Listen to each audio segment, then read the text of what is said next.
Kwa mtu anayekuona kwa mara ya kwanza anatamani kufahamu wewe ni nani? Mimi kwa majina yangu naitwa Jacqueline Joseph almaarufu kama Coutinho. Coutinho, wewe ni mchezaji wa mpira kutoka Tausi FC. Yes. Labda usingekuwa mchezaji wa mpira ungekuwa nani? Mimi bwana ningekuwa kama sio mhasibu, basi mwanasheria. Sema tu ndio hivyo. Elimu ilinikataa. Kwa hiyo unapenda sana hela, alafu wewe ni mtu wa mipaka sana na ni mpaji. Yaani mimi ni mtu wa sheria sana. Changamoto gani unazipitia kama mwanamke katika soka? Changamoto ziko nyingi sana. Kwanza muonekano. Unajua wanasema yaani muonekano wa mtu sio ndio unamtafsiri jinsi alivyo.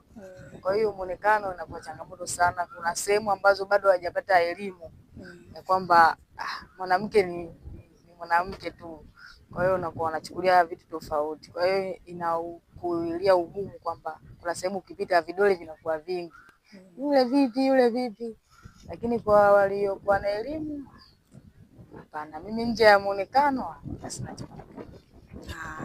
Okay.